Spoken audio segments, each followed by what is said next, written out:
हुक्म अम्मा बाद। मुहतरम सदर महफ़िल, असातिज़ाए इज़ाम, अहले मीज़ान और तलबाए अज़ीज़, आज हम एक ऐसी नूरानी महफ़िल में जमा हैं जिसका ताल्लुक़ शाआइर इस्लाम की अज़मत से है। अज़ान जो ज़मीन पर अल्लाह की किबरियाई का सबसे बुलंद ऐलान है, जो दिलों को बेदार करता है। फ़िज़ाओं में जब अज़ान गूंजती है तो कायनात का ज़र्रा ज़र्रा सजदा रेज़ हो जाता है, और जब मिंबर से खुतबा शुरू होता है तो दिलों की बंजर ज़मीन इल्म व तक़वा से ज़रख़ेज़ हो जाती है। ये खुतबा वो मशअल राह है जो मुआशरे को अंधेरों से निकाल कर रोशनी की तरफ लाता है।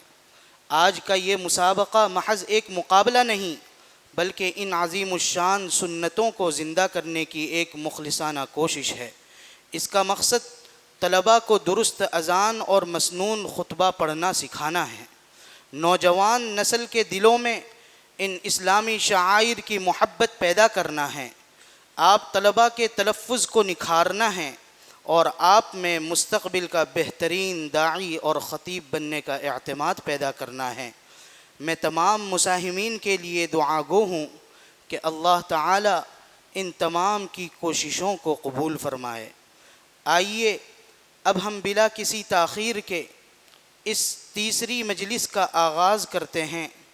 अल्लाह ताला हम सब को दिलों के कान से इस रूह परवर मुकाबले को बग़ौर सुनने की तौफ़ीक़ अता फ़रमाए। आज की इस मजलिस की मसनद सदारत के इंतखाब के लिए इस मजलिस के रूह रवा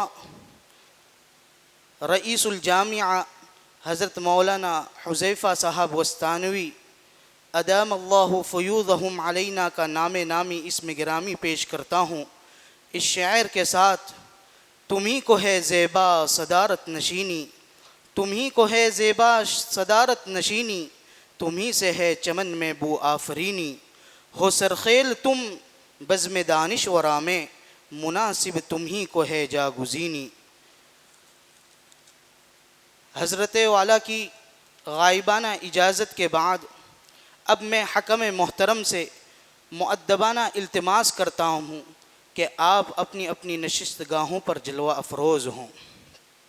अब मैं इस मजलिस का बाकायदा आगाज़ करने के लिए फ़र्अ सालिस अज़ान के मुसाहिम नंबर 15 इरबाज़ गुंटूर मुतअल्लिम तख़स्सुस फ़ी तजवीद को दावत देता हूँ। मौसूफ़ तशरीफ़ लाएँ और मकाम हिजाज़ में अपनी अज़ान पढ़ सुनाएँ। जल्दी तशरीफ़ लाएँ।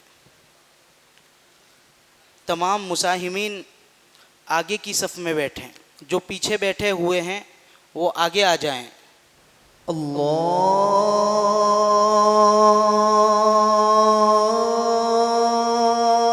अकबर, अल्लाहु अकबर।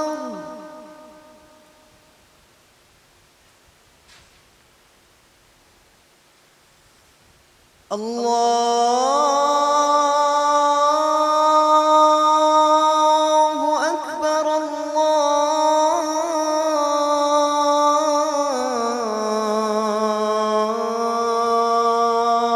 अकबर।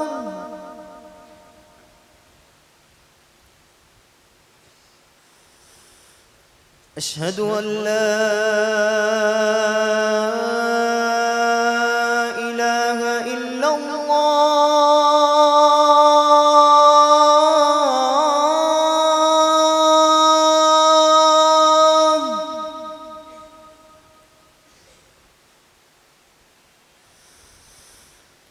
अशहदु अन ला इलाहा इल्लल्लाह।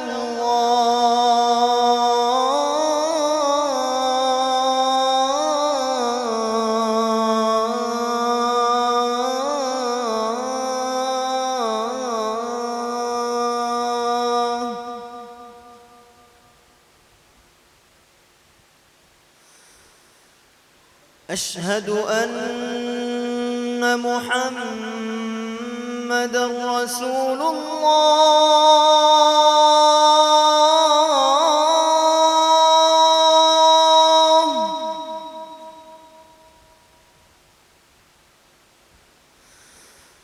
أشهد أن محمد رسول الله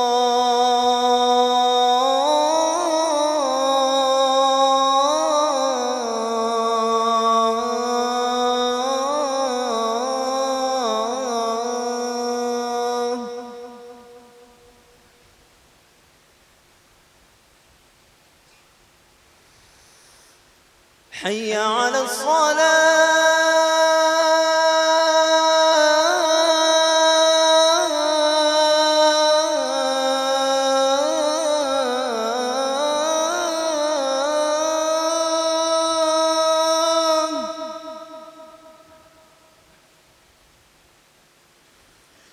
حي على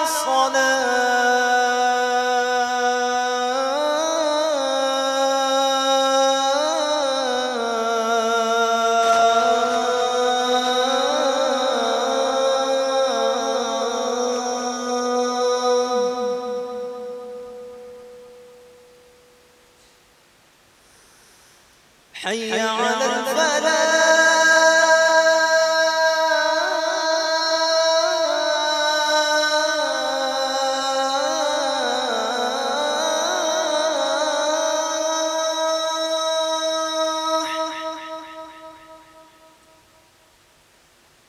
حي على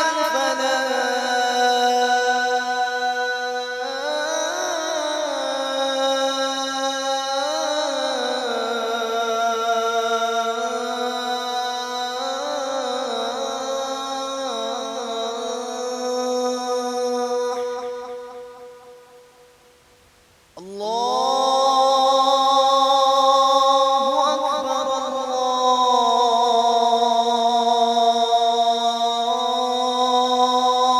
الله أكبر لا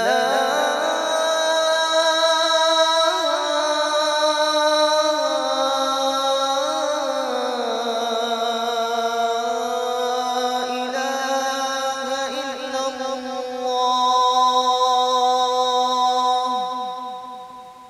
माशाअल्लाह मौसूफ़ ने अपने पुरकशिश आवाज़ में अज़ान पढ़ सुनाई।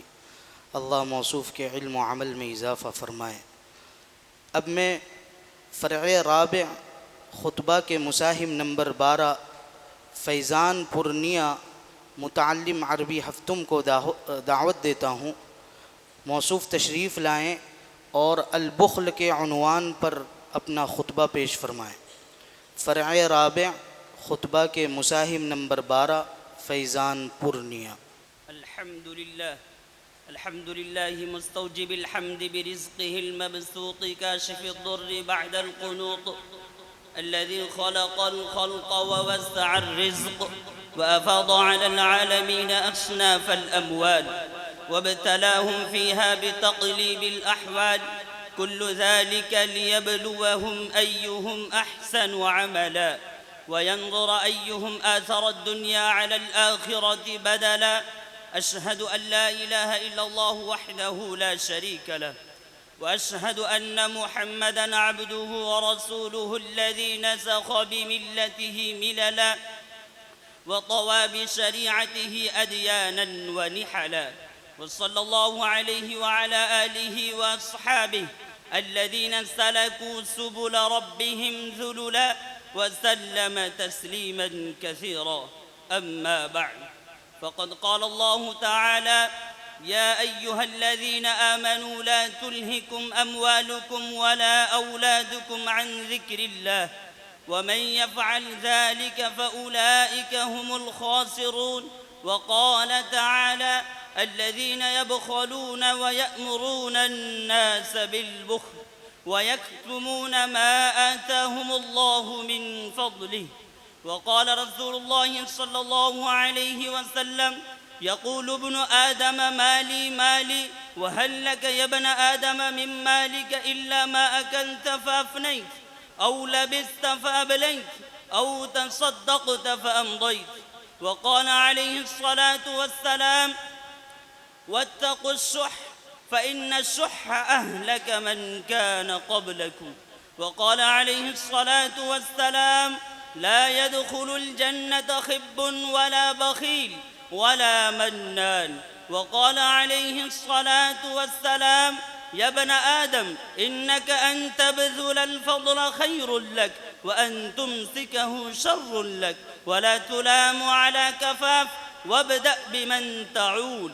وقال عليه الصلاة والسلام: ليأتين على الناس زمان لا ينفع فيه إلا الدينار والدرهم. وقال عليه الصلاة والسلام: لا بأس بالغنى لمن اتقى الله عز وجل.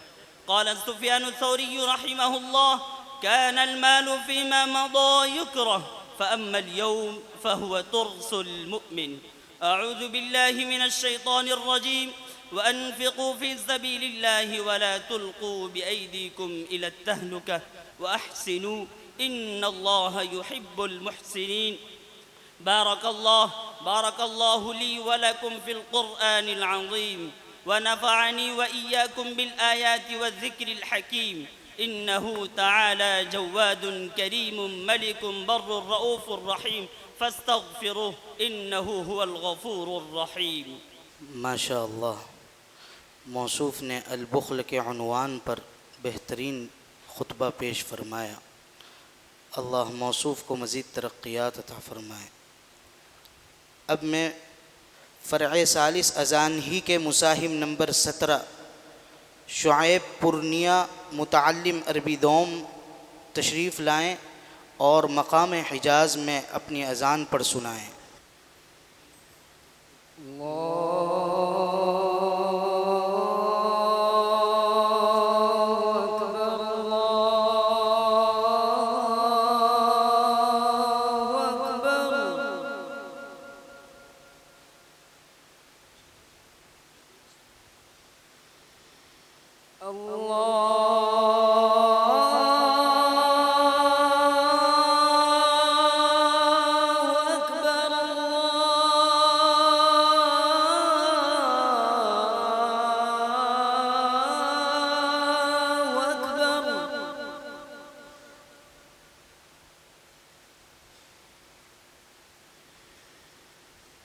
أشهد أن لا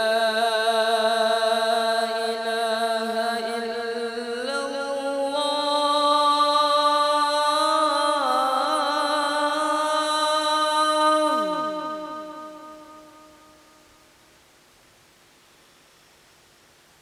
أشهد أن لا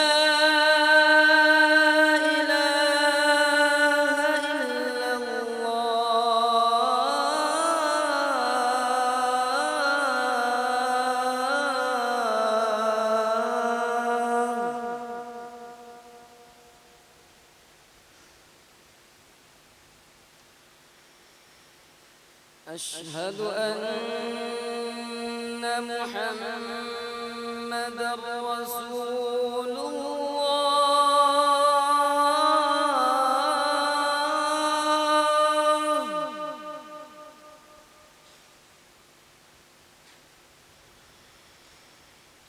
أشهد أن محمدًا رسول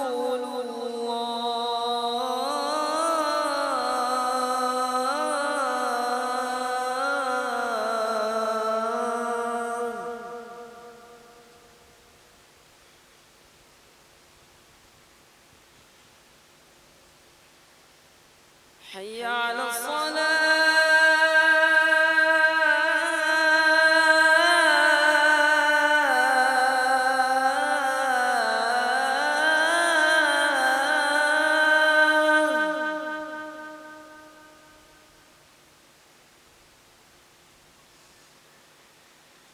حي على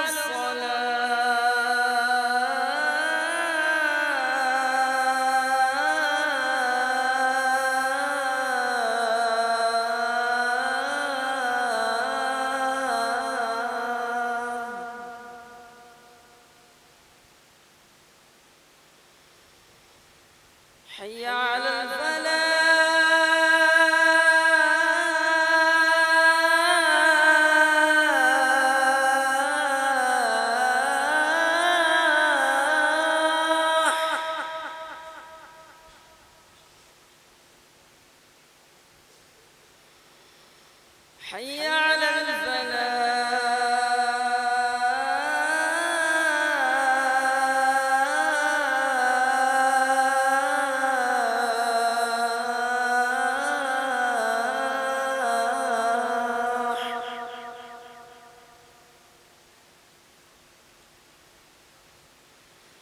الله أكبر الله أكبر لا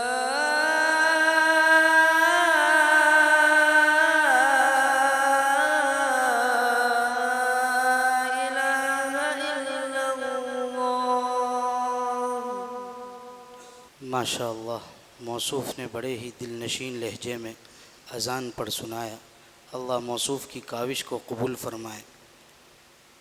अब इसके बाद में फ़रअ राबिअ ख़ुतबा के मुसाहिम नंबर 13 ज़ुल्फ़िकार पुरनिया मुतअल्लिम अरबी पंजुम को दावत देता हूँ। मौसूफ़ तशरीफ़ लाएँ और अस्सब्र व शुक्र के उन्वान पर अपना ख़ुतबा पेश फ़रमाएँ। फ़रअ राबिअ ख़ुतबा के मुसाहिम नंबर 13 ज़ुल्फ़िकार पुरनिया। अल्हम्दुलिल्लाह المتوحد بصفات المجد والعلاء المؤيد صفوة الأولياء بقوة الصبر على السراء والضراء والشكر على البلاء والنعماء، ونشهد أن لا إله إلا الله وحده لا شريك له، ونشهد أن سيدنا ومولانا محمدًا عبده ورسوله سيد الأنبياء، صلى الله عليه وعلى آله صادة الأصفياء، وعلى أصحابه قادة البررة الأتقياء، صلاة محروسة بالدوام عن الفناء ومصونة بالتعاقب عن التصرم والانقضاء. أما بعد، فإن الإيمان نصفان، نصف صبر ونصف شكر، فما أشد الاعتناء بهما ومعرفة فضلهما ليتيسر فيهما الفكر. فقد قال الله تعالى: إنما يوفى الصابرون أجرهم بغير حساب. وقال تعالى: وسيجزي الله الشاكرين.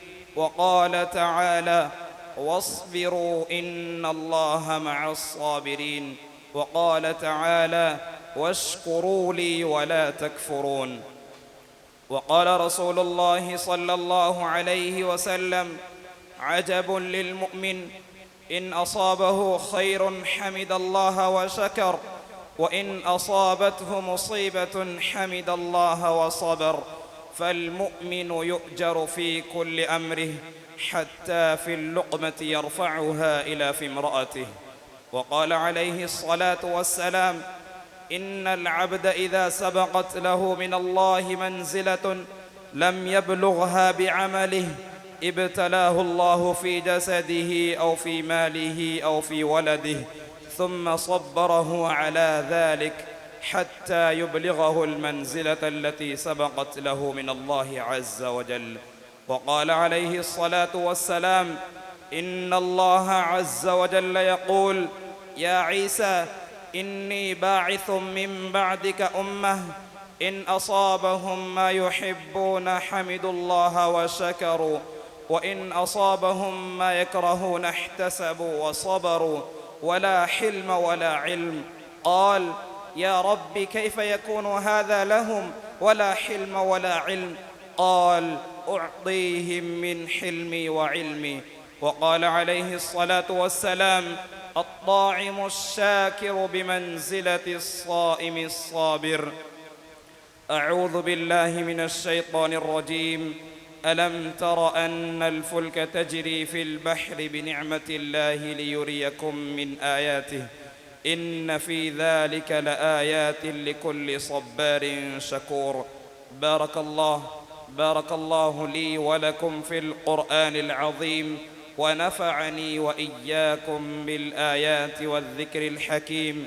إنه تعالى جواد كريم ملك بر رؤوف رحيم، فاستغفروه إنه هو الغفور الرحيم. माशा अल्लाह, अल्लाह मौसूफ़ की काविश को कबूल फ़रमाए और मज़ीद मेहनत की तौफ़ीक़ अता फ़रमाए। अब इसके बाद फ़रअ सालिस अज़ान के मुसाहिम नंबर 9 शम्स रज़ा अररिया मुतअल्लिम अरबी सोम को दावत देता हूँ, मौसूफ़ तशरीफ़ लाएँ और मकाम बयात में अपनी अज़ान पढ़ सुनाएँ। फ़रअ सालिस अज़ान के मुसाहिम नंबर 9। अल्लाहु अकबर, अल्लाहु अकबर।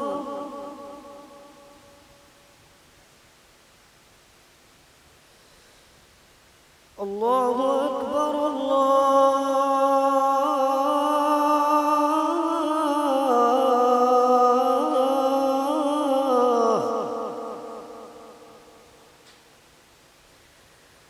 अल्लाहु अकबर, अल्लाहु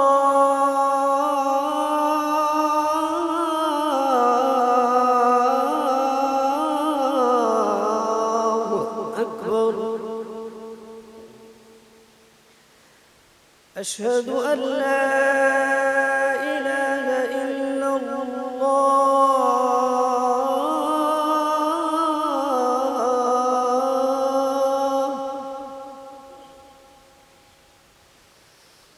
अशहदु अन ला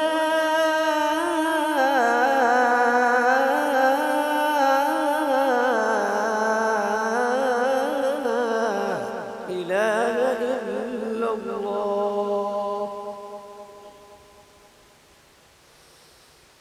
अशहदु अन्न मुहम्मदर रसूलुल्लाह।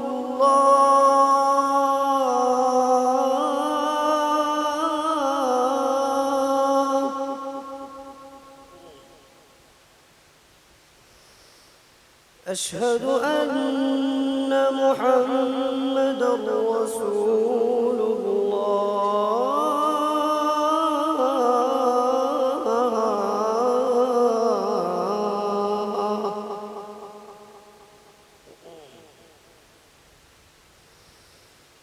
हय्य अला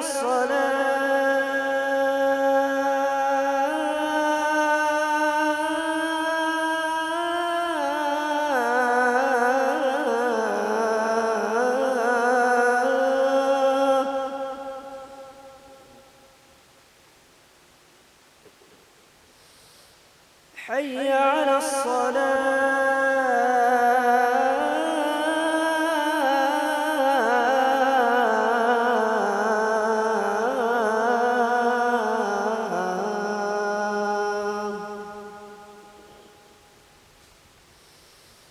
حي على الفلاح.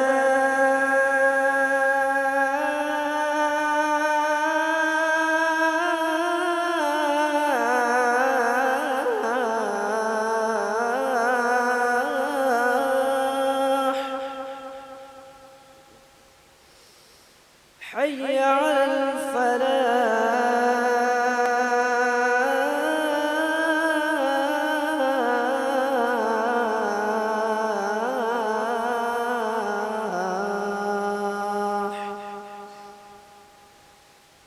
الله أكبر، الله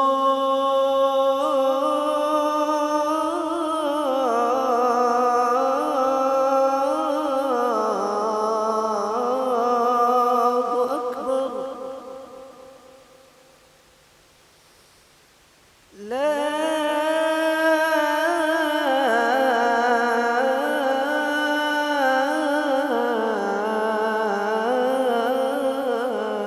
إله إلا الله. माशा अल्लाह। अल्लाह मौसूफ़ को मज़ीद हिम्मत और जुर्अत नसीब फ़रमाए और मौसूफ़ की काविश को कबूल फ़रमाए। अब मैं फ़रअ राबिअ ख़ुतबा के मुसाहिम नंबर 14 साबिर देवला मुतअल्लिम अरबी चहारुम को दावत देता हूँ, मौसूफ़ तशरीफ़ लाएँ और अत-तौबह के उन्वान पर अपना ख़ुतबा पेश फ़रमाएँ। फ़रअ राबिअ मुसाहिम नंबर 14 साबिर देवला।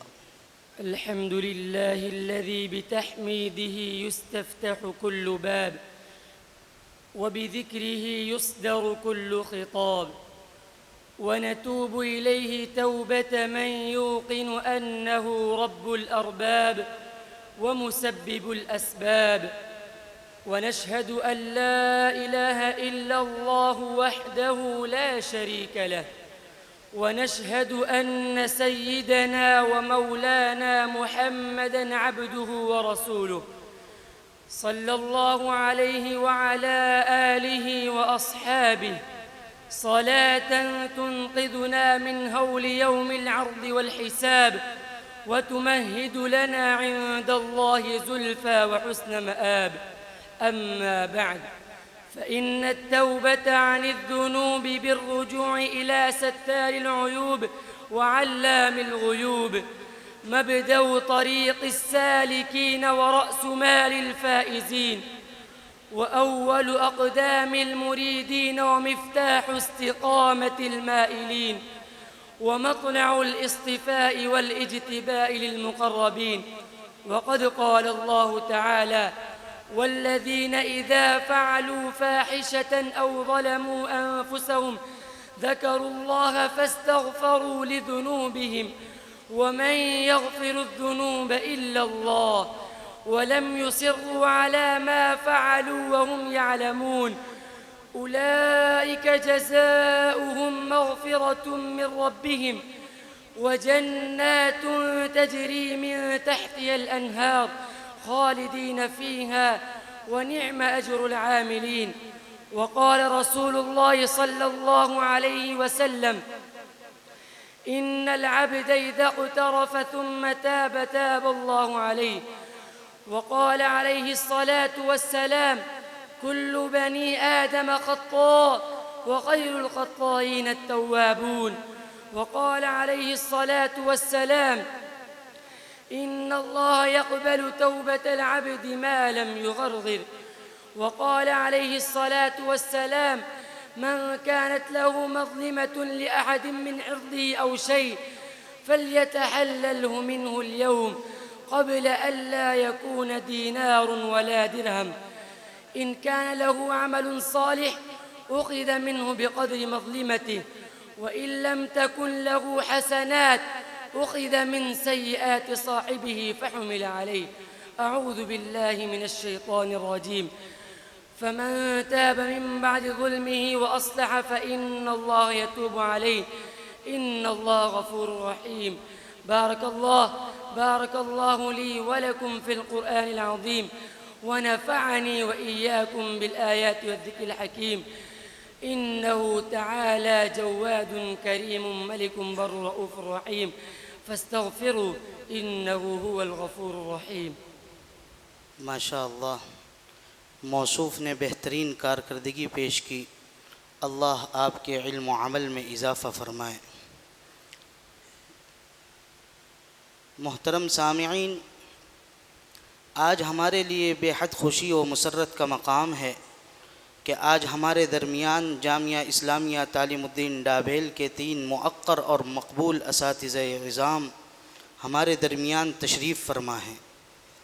पहले मेहमान मुकर्रम कारी व मुकरी रिज़वान साहब पालनपुरी अदामल्लाहु फ़ुयूज़हुम अलैना हैं। आप जामिया तालीमुद्दीन डाभेल के क़दीम और मकबूल उस्ताज़ तजवीद हैं। माशा अल्लाह, आप उस्ताज़ुल असातिज़ा भी हैं। दूसरे मेहमान मुकर्रम कारी इसहाक़ साहब भड़कोद रवी दामत बरकातुहुमुल आलिया हैं। आप जामिया के उस्ताद तजवीद व क़िरात हैं। साथ ही आपके साथ एक ऐसी निस्बत है जिस पर जितना रश्क किया जाए कम है कि आप हज़रतुल उस्ताज़ कारी व मुक़री अहमदुल्लाह साहब नव्वरल्लाहु मरक़दहू के शागिर्द ख़ास और ख़ादिम ख़ास रहे हैं और एक बड़ी मुद्दत तक हज़रत की खिदमत में मसरूफ़ रहे हैं। तीसरे मेहमान मुकर्रम कारी अब्दुर्रहीम साहब देवला दामत बरकातुहुमुल आलिया हैं। आप जामिया इस्लामिया तालीमुद्दीन डाभेल के मशाक़ व माहिर असातिज़ा में से हैं। माशा अल्लाह, महाफ़िल में भी पुरकशिश तिलावत फ़रमाते रहते हैं। अल्लाह ने आपको वो आवाज़ अता फ़रमाई है, वो सौत अता फ़रमाया है जो हर एक के हिस्से में नहीं आता। हम तमाम ही इन मेहमान का इस्तक़बाल करते हैं। अल्लाह तबारक व तआला आप तमाम के आने को कबूल फ़रमाए। अब मैं फ़रअ सालिस अज़ान के मुसाहिम नंबर 18 फ़रहान बेलगामी मुतअल्लिम अरबी चहारुम को दावत देता हूँ कि मौसूफ़ तशरीफ़ लाएँ और मकाम कुर्द में अपनी अज़ान पढ़ सुनाएँ। अल्लाहु अकबर अल्लाहु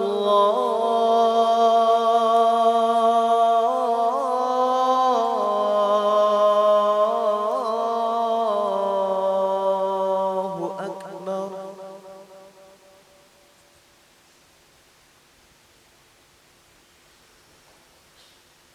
अल्लाहु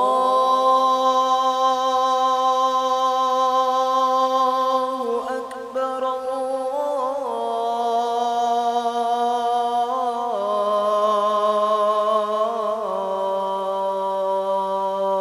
अकबर।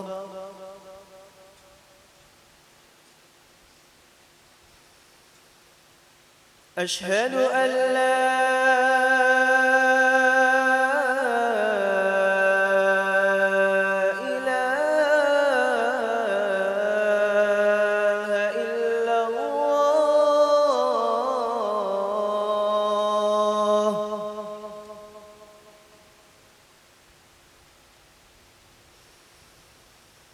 أشهد أن لا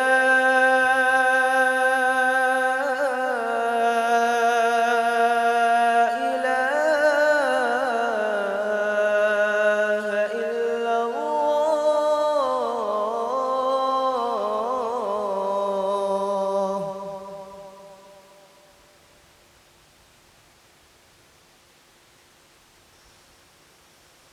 أشهد أن محمد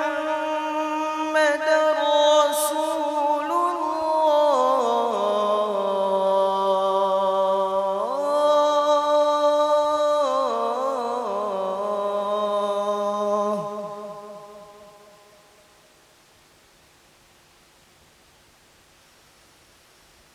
أشهد أن محمد رسول الله.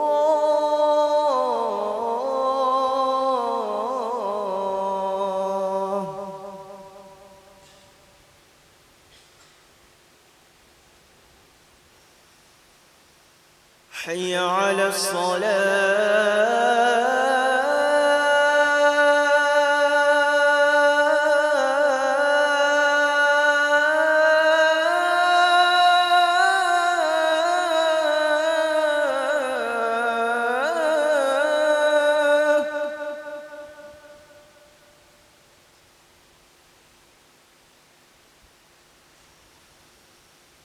حي على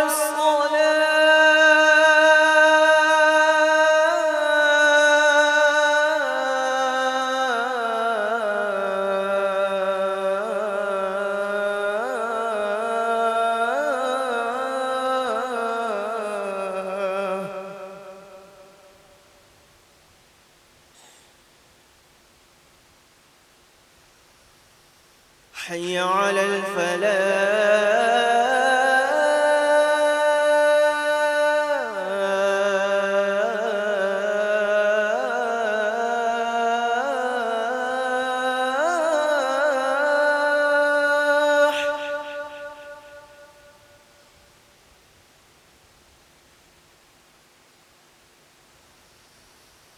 حي على الفلاح.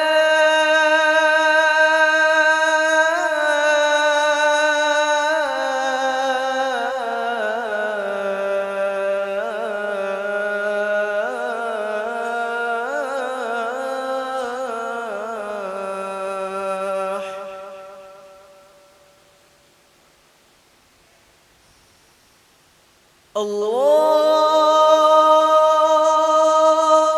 أكبر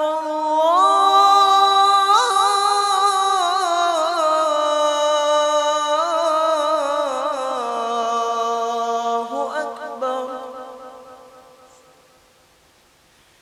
لا إله إلا الله. माशा अल्लाह, मौसूफ़ ने बड़े ही पुरकशिश आवाज़ में अज़ान पढ़ सुनाई। अल्लाह मौसूफ़ को मज़ीद तरक्कियात से नवाजें। मुस्नद अहमद की रिवायत है, हज़रत अब्दुल्ला इब्न उमर रज़ियल्लाहु ताला अन्हुमा इरशाद फ़रमाते हैं कि नबी करीम सल्लल्लाहु अलैहि वसल्लम ने इरशाद फ़रमाया कि 3 किस्म के लोग कल क़यामत के दिन मुश्क के टीलों पर होंगे, जिन्हें देखकर अव्वलीन व आखिरीन सब रश्क करेंगे। उनमें से एक वो मुअज़्ज़िन होगा जो 5 वक्त की अज़ान देता हो। अल्लाह हम तमाम को भी इन जैसी बशारतों का मुस्तहिक़ बनाए। अब मैं फ़र्अ राबे ख़ुतबा के मुसाहिम नंबर 15 अली इब्न नौशाद रांची मुतअल्लिम अरबी चहारुम को दावत देता हूँ, मौसूफ़ तशरीफ़ लाएँ और अत-तौहीद के उन्वान पर अपना ख़ुतबा पेश फरमाएँ। अल्हम्दुलिल्लाह मुदब्बिरिल मुल्क वल मलकूत المنفرد بالعزة والجبروت رافع السماء بغير عماد المقدر فيها أرزاق العباد الذي صرف أعين ذوي القلوب والألباب عن ملاحظة الوسائط والأسباب، فلما تحققوا أنه لرزق عباده ضامن وبه كفيل توكلوا عليه فقالوا حسبنا الله ونعم الوكيل. وأشهد أن لا إله إلا الله وحده لا شريك له، وأشهد أن سيدنا ومولانا محمدًا عبده ورسوله قامع الأباطيل الهادي إلى سواء السبيل، صلى الله عليه وعلى آله وأصحابه وسلم تسليماً كثيراً.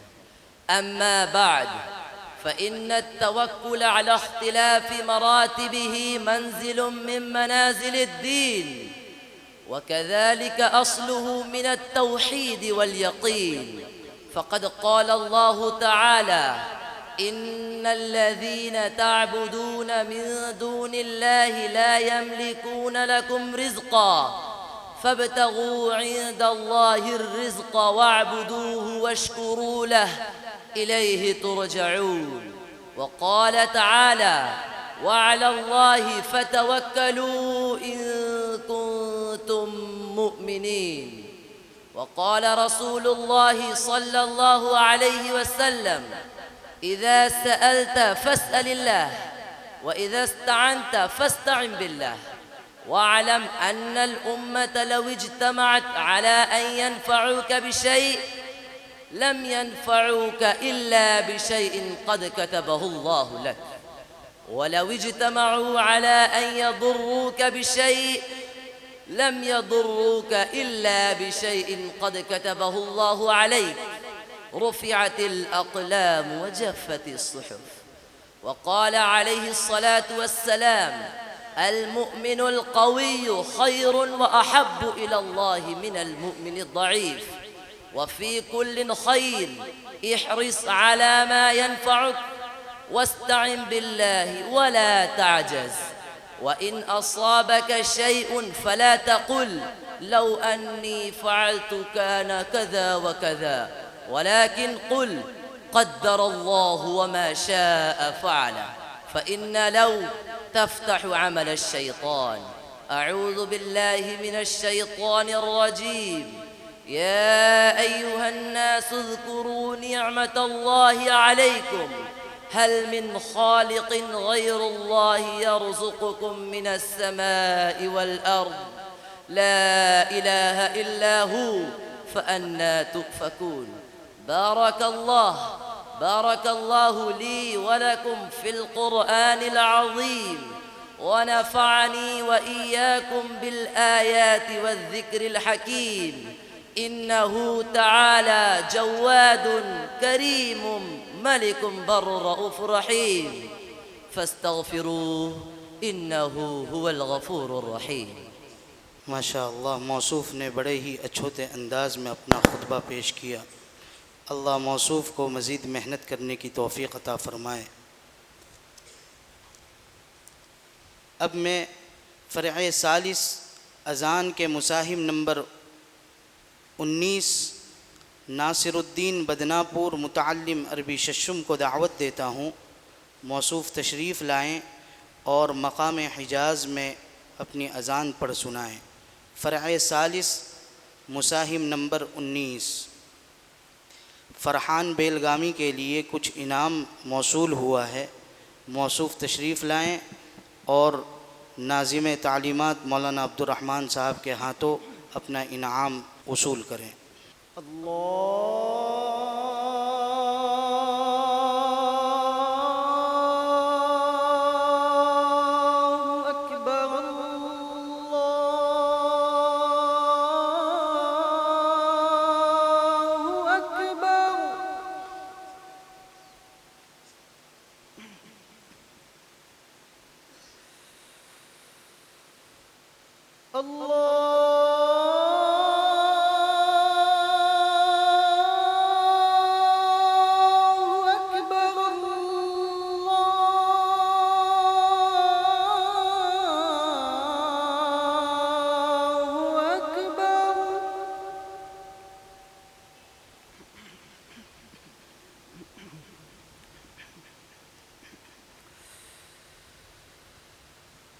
أشهد أن لا إله إلا الله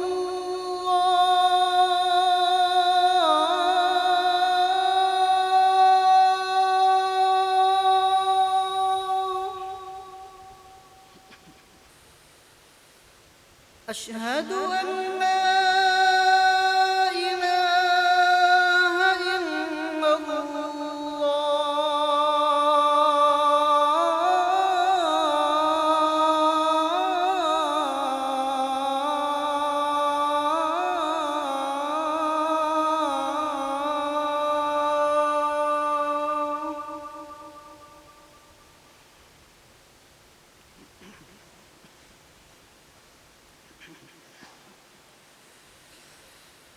أشهد أن محمدًا رسول الله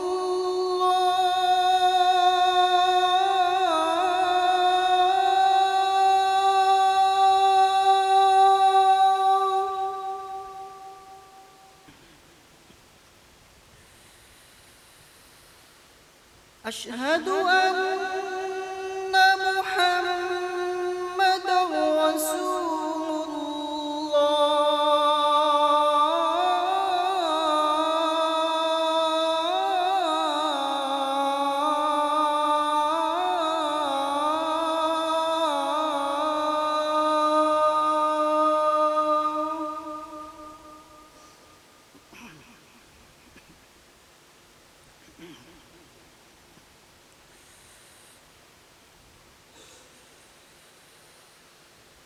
حي على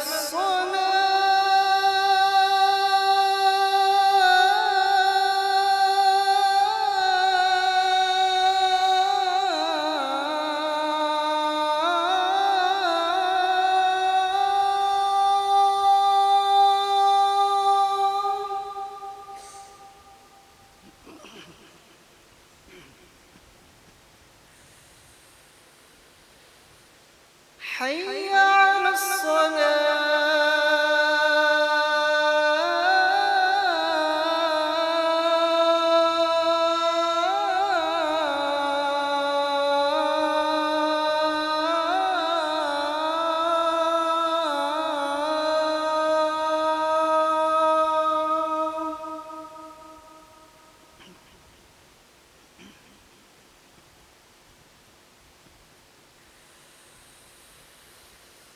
حي على الفلاح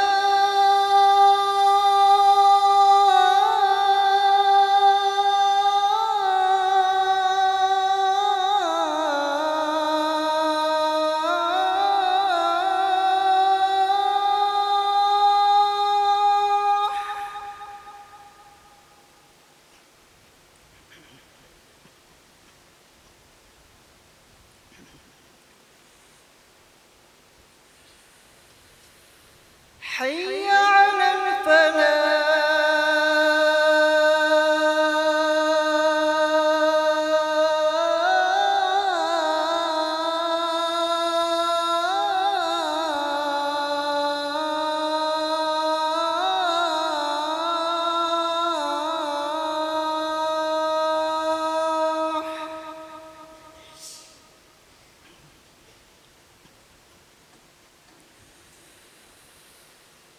الله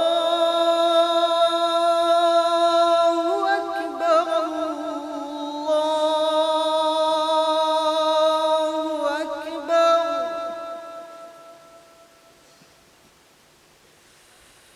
لا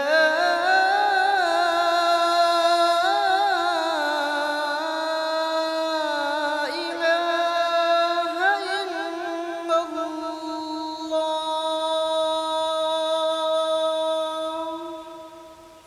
माशाअल्लाह।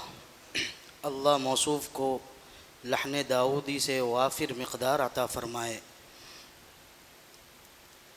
अब मैं फ़रअ राबे ख़ुतबा के मुसाहिम नंबर 16 दानिश जमुई मुतअल्लिम अरबी चहारुम को दावत देता हूँ।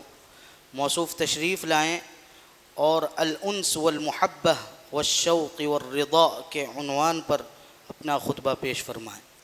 الحمد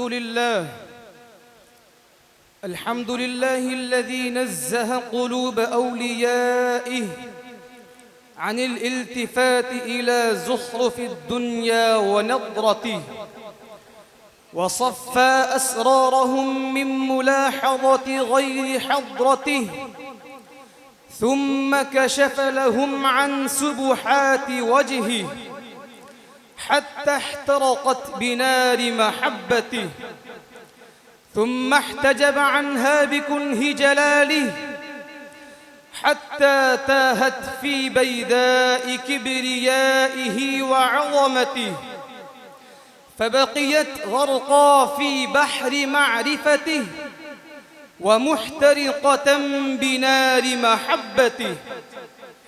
وأشهد أن لا إله إلا الله وحده لا شريك له، وأشهد أن سيدنا ومولانا محمدًا عبده ورسوله، خاتم الأنبياء بكمال نبوته، صلى الله عليه وعلى آله وأصحابه سادة الحق وأئمته، سادة الخلق وأئمته، وقادة الحق وأزمته، وسلم تسليما كثيرا.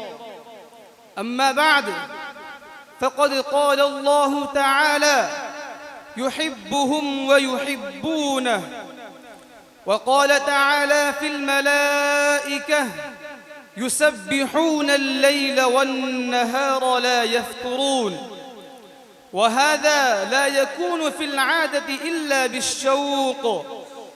وقال تعالى قل بفضل الله وبرحمته فبذلك فليفرحوا، والأنس هو الفرح بما حصل مع حفظ الحدود. وقال تعالى رضي الله عنهم ورضوا عنه، وقال عليه الصلاة والسلام اللهم إني أسألك حبك وحب من يحبك والعمل الذي يبلغني حبك.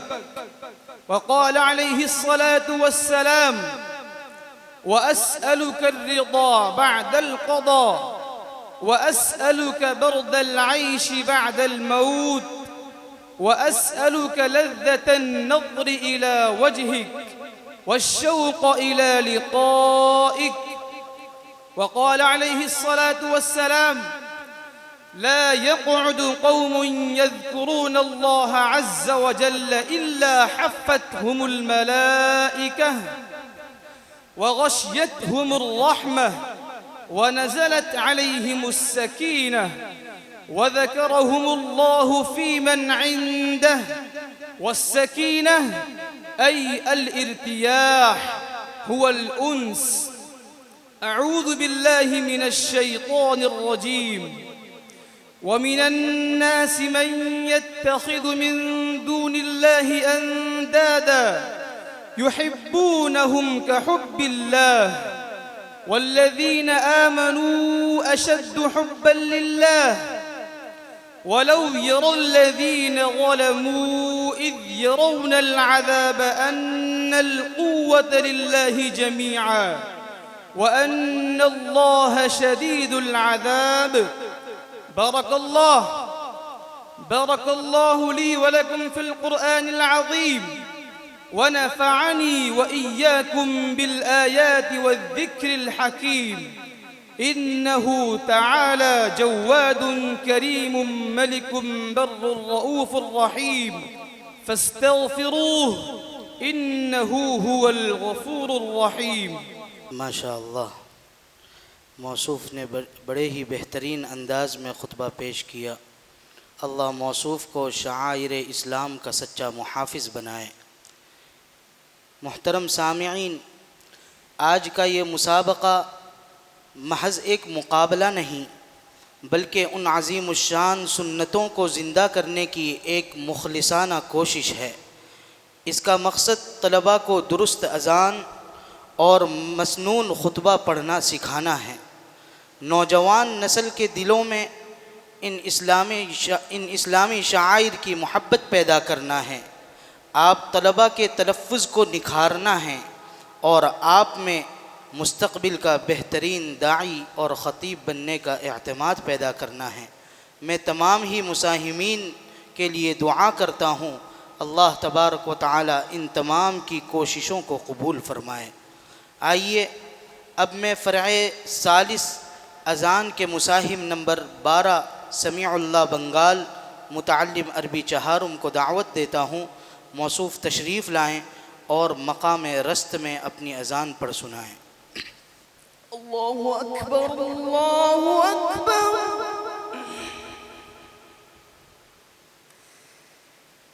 अल्लाहु अकबर, अल्लाहु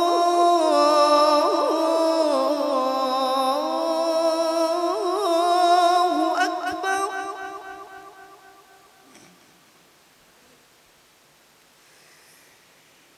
अशहदु अन ला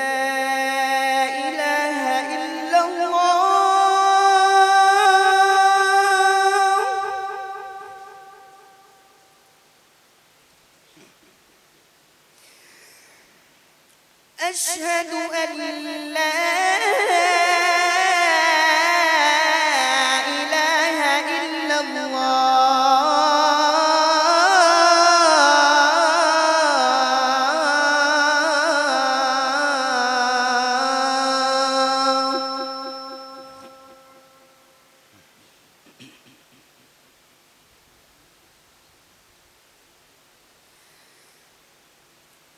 أشهد أن محمد رسول الله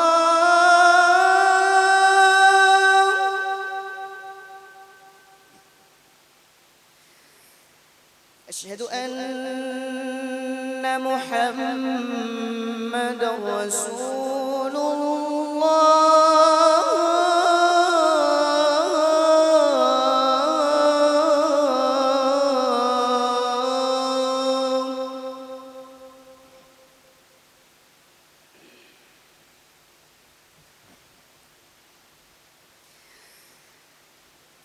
حي على الصلاة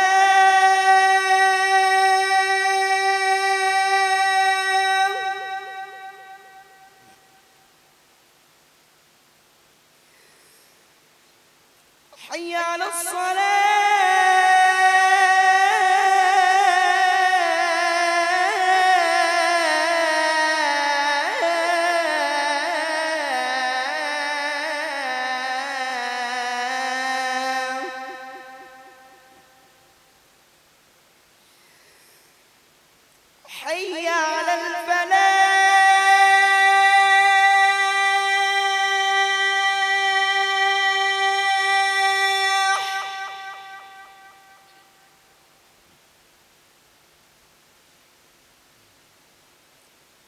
حي على الفلاح.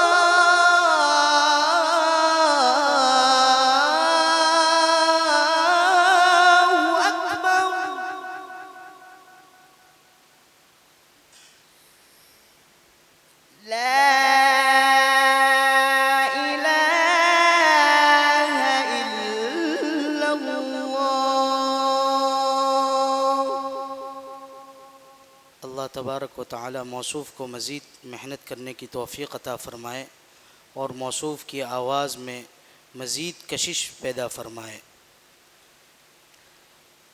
अब मैं फ़रअ राबे ख़ुतबा के मुसाहिम नंबर 17 शफ़ीक़ुल इस्लाम आसाम मुतअल्लिम तख़स्सुस फ़ी तजवीद को दावत देता हूँ।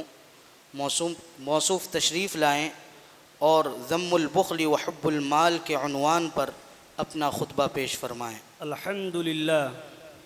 अल्हम्दुलिल्लाह मुस्तौजिबिल हम्द बिरिज़्क़िहिल मबसूत काशिफ़िद दुर्रि बअदल क़ुनूत अल्लज़ी ख़लक़ल ख़ल्क़ व वस्सअर रिज़्क़ व अफ़ाद अलल आलमीन अस्नाफ़ल अम्वाल वब्तलाहुम फ़ीहा बितक़लीबिल अहवाल कुल्लु ज़ालिका लियब्लुवहुम अय्युहुम अहसनु अमला वयंज़ुर अय्युहुम आथर दुनिया अलल आखिरति बदला व अशहदु अन ला इलाहा इल्लल्लाह वहदहु ला शरीका लह व अशहदु अन्न मुहम्मदन अब्दुहु व रसूलुहु अल्लज़ी नसख़ बिमिल्लतिहि मिलला व तवा बिशरीअतिहि अदयानन व निहला सल्लल्लाहु अलैहि व अला आलिहि व अस्हाबिहि الذين سلكوا سبل ربهم ذللا وسلم تسليما كثيرا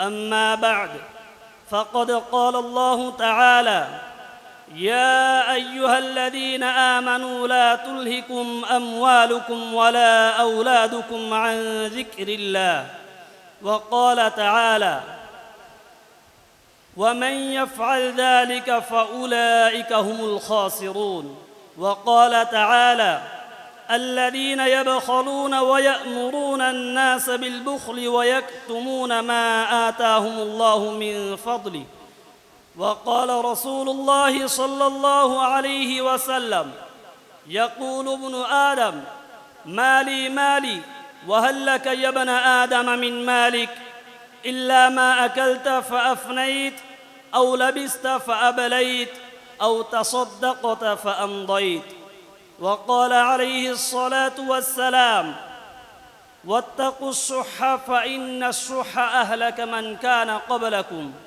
وقال عليه الصلاة والسلام لا يدخل الجنة خب ولا بخيل ولا منان وقال عليه الصلاة والسلام يا ابن آدم إنك أن تبذل الفضل خير لك وأن تمسكه شر لك ولا تلام على كفاف وابدأ بمن تعول وقال عليه الصلاة والسلام ليأتين على الناس زمان لا ينفع فيه إلا الدينار والدرهم وقال عليه الصلاة والسلام لا بأس بالغنى لمن اتقى الله عز وجل قال سفيان الثوري كان المال فيما مضى يكره فأما اليوم فهو ترس المؤمن أعوذ بالله من الشيطان الرجيم وأنفقوا في سبيل الله ولا تلقوا بأيديكم إلى التهلكة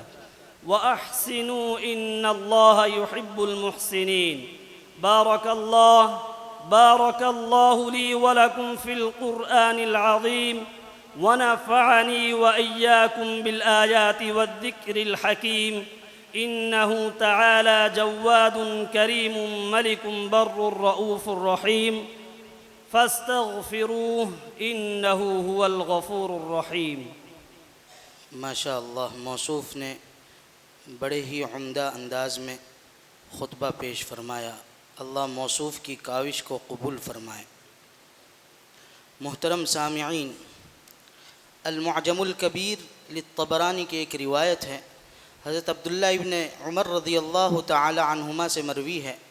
वो फ़रमाते हैं कि नबी करीम सल्लल्लाहु अलैहि वसल्लम ने इरशाद फ़रमाया, अल-मुअद्दिनु यग़फ़िरु लहू मदा सौतिही व यस्तग़फ़िरु लहू कुल्लु रत्बिन व याबिस, कि मुअज़्ज़िन की अज़ान की आवाज़ जहाँ तक पहुँचती है वहाँ तक कि वो तमाम चीज़ें जो उसकी आवाज़ सुनती है सब उसके लिए मग़फ़िरत की दुआ करती है। तो लीजिए, इसी अज़ान की आवाज़ को गुनगुनाने के लिए और अज़ान के कलिमात को गुनगुनाने के लिए मैं फ़रअ सालिस मुसाहिम नंबर 21 सज्जाद सुपोल मुतअल्लिम अरबी अव्वल को दावत देता हूँ। मौसूफ़ तशरीफ़ लाएँ और मक़ाम कुर्द में अपनी अज़ान पर सुनाएँ। अल्लाहु अकबर, अल्लाहु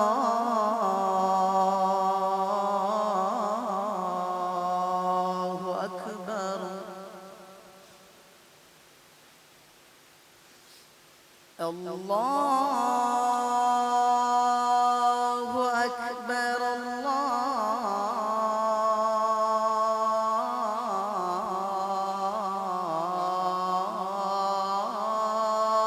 अकबर।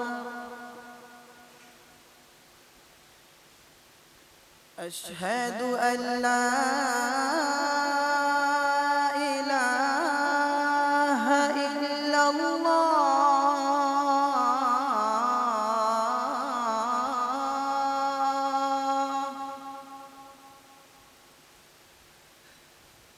अशहदु अल्ला इलाहा इल्लल्लाह,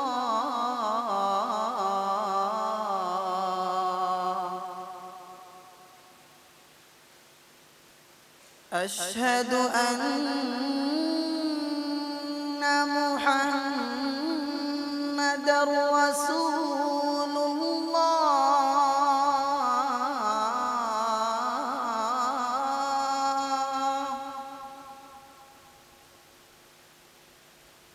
अशहदु अन्ना मुहम्मदर रसूलुल्लाह,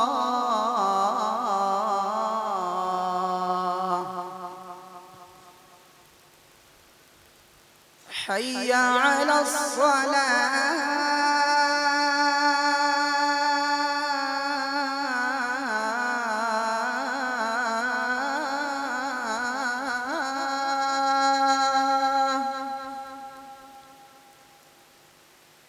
हय्या अलल फलाह,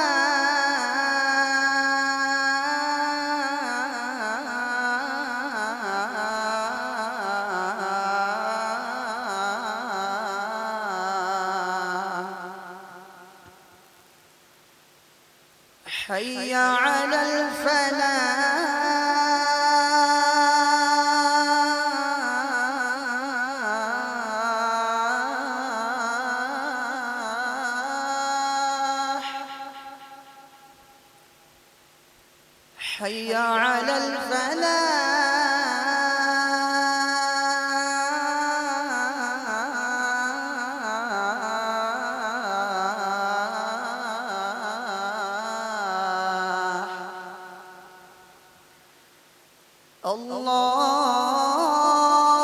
अल्लाहु अकबर,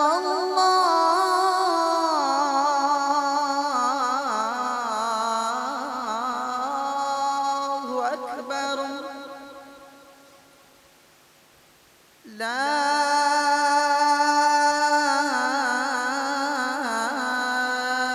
इलाहा इल्लल्लाह।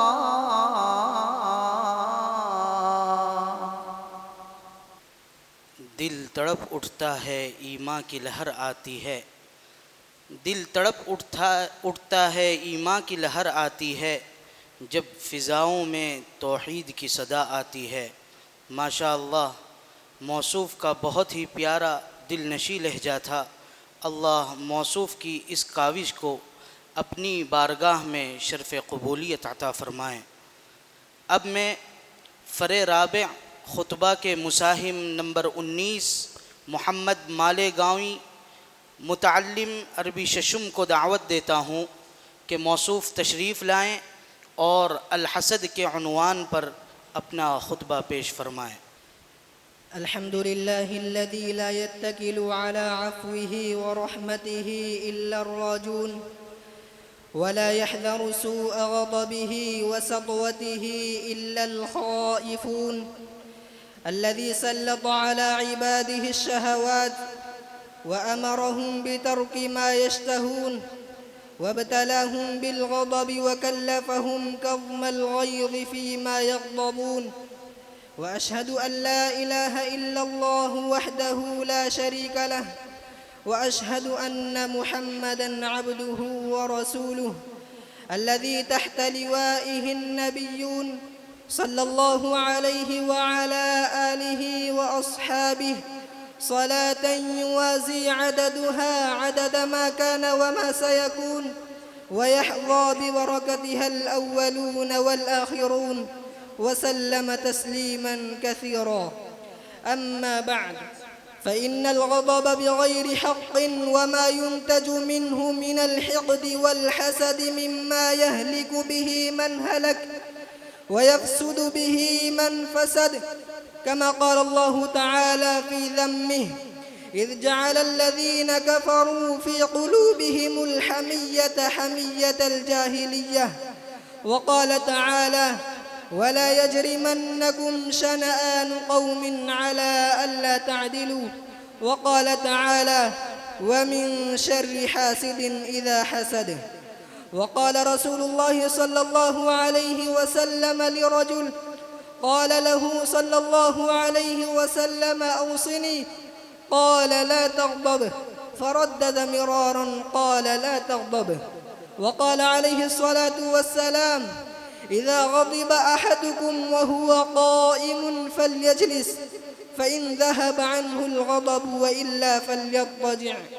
وقال عليه الصلاة والسلام: ولا تحاسدوا ولا تباغضوا. وقال عليه الصلاة والسلام: دب إليكم داء الأمم قبلكم، الحسد والبغضاء هي الحالقة، لا أقول تحلق الشعر ولكن تحلق الدين. وقال عليه الصلاة والسلام: إياكم والحسد، فإن الحسد يأكل الحسنات كما تأكل النار الحطب. وقال عليه الصلاة والسلام: تفتح أبواب الجنة يوم الاثنين ويوم الخميس، فيغفر لكل عبد لا يشرك بالله شيئا إلا رجلا كانت بينه وبين أخيه شحناء، فيقال: أنظروا هذين حتى يصطلحا. أعوذ بالله من الشيطان الرجيم. الذين ينفقون في السراء والضراء والكاظمين الغيظ والعافين عن الناس والله يحب المحسنين. بارك الله لي ولكم في القرآن العظيم، ونفعني وإياكم بالآيات والذكر الحكيم. إنه تعالى جواد كريم ملك بر رؤوف رحيم، فاستغفروه إنه هو الغفور الرحيم. माशा अल्लाह, मौसूफ़ ने बड़े ही पुरकशिश अंदाज़ में अपना ख़ुतबा पेश फ़रमाया। अल्लाह मौसूफ़ को दीन का सच्चा पक्का दाई बनाए। अब मैं फ़रअ सालिस अज़ान के मुसाहिम नंबर 12 रफ़ीउद्दीन मनीपुर मुतअल्लिम तख़स्सुस फ़ी तजवीद को दावत देता हूँ। मौसूफ़ तशरीफ़ लाएँ और मकाम रस्त में अपनी अज़ान पढ़ सुनाएँ। अल्लाहु अकबर, अल्लाहु अकबर, अल्लाहु अकबर, अल्लाहु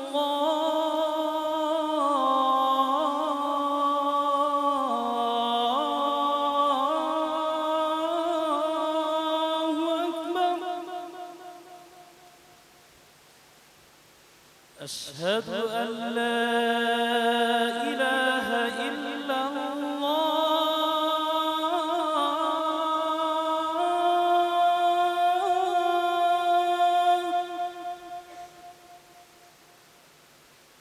أشهد أن لا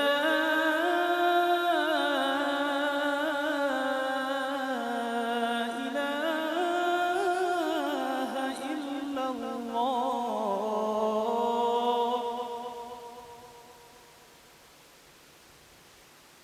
أشهد أن محمدًا رسول الله.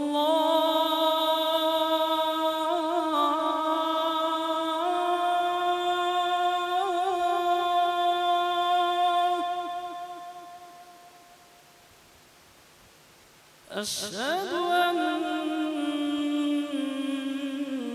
محمدًا رسول الله.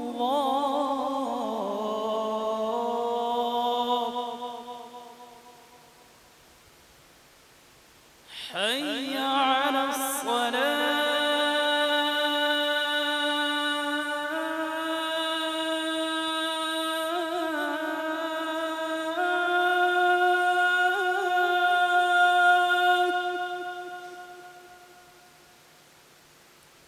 حي على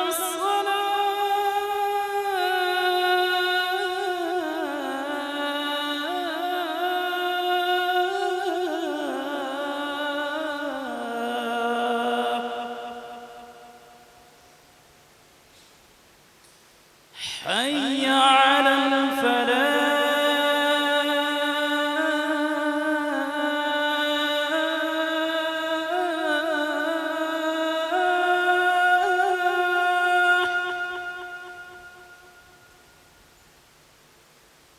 حي على الفلاح.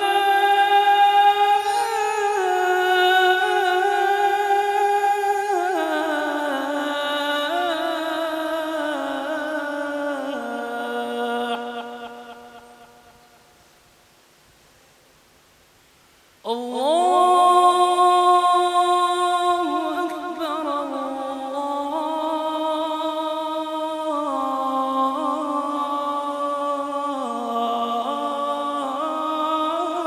الله أكبر. لا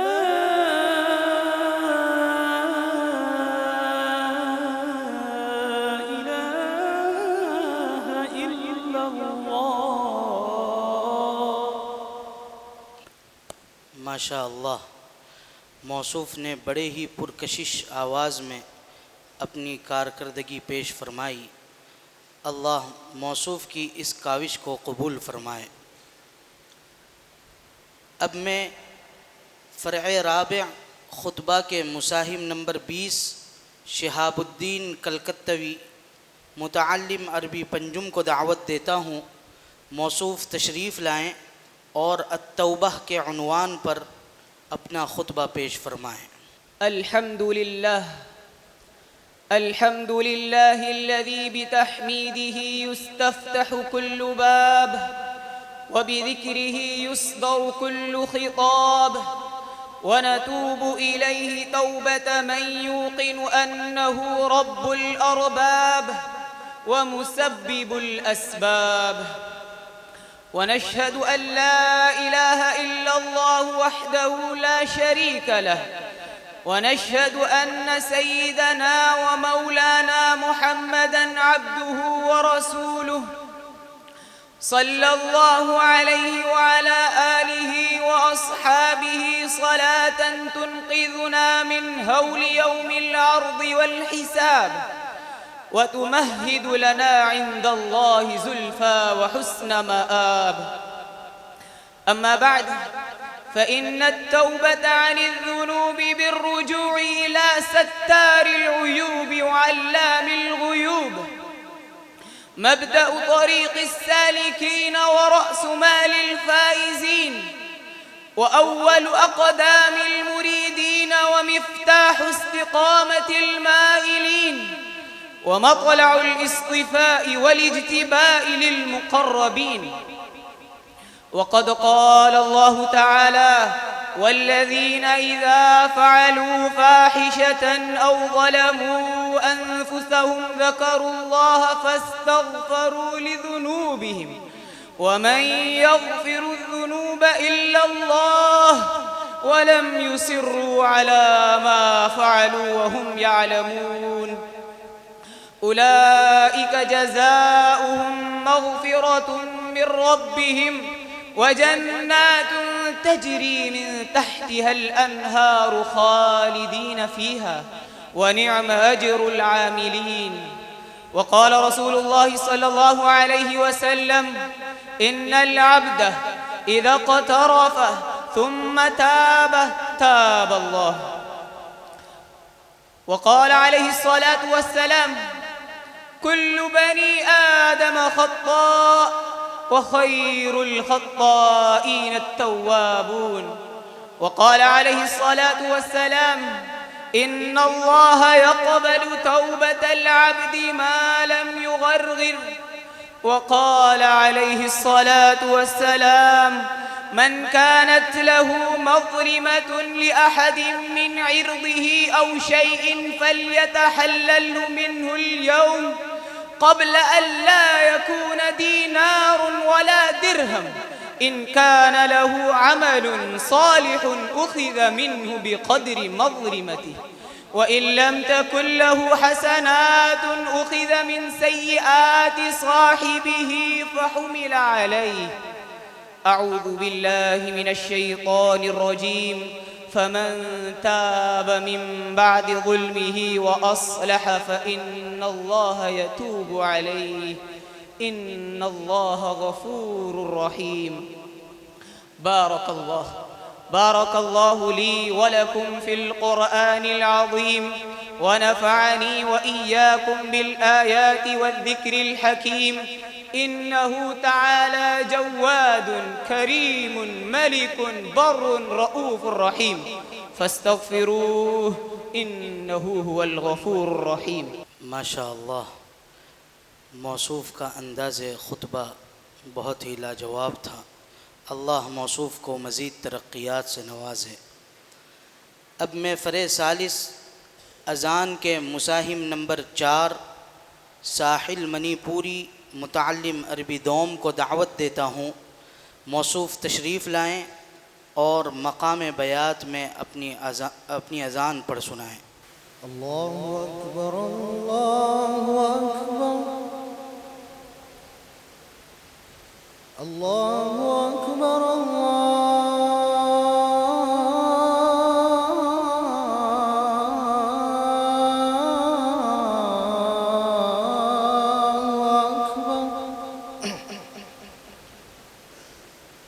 أشهد أن لا إله إلا الله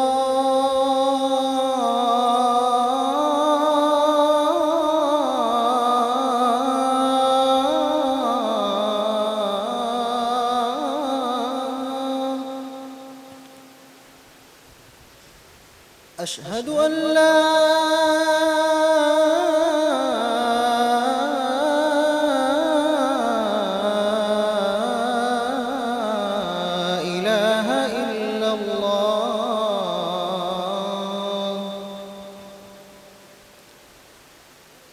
أشهد أن محمدًا رسول الله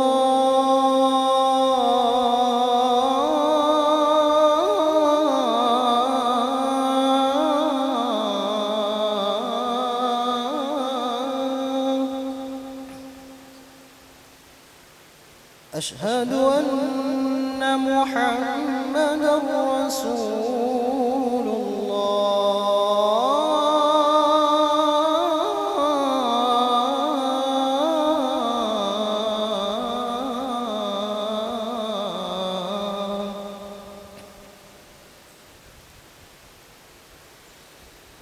حي على الصلاة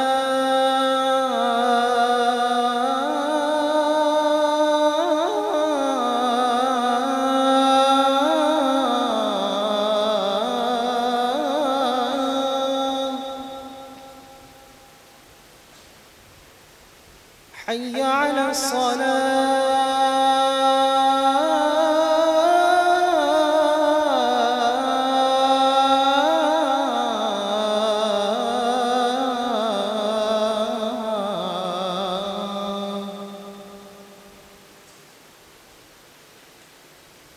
حي على الفلاح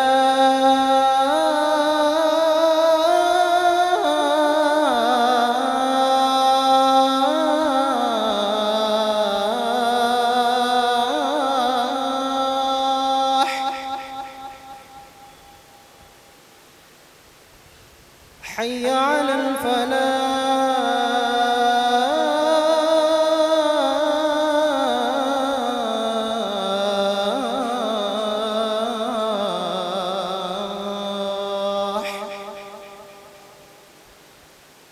الله أكبر الله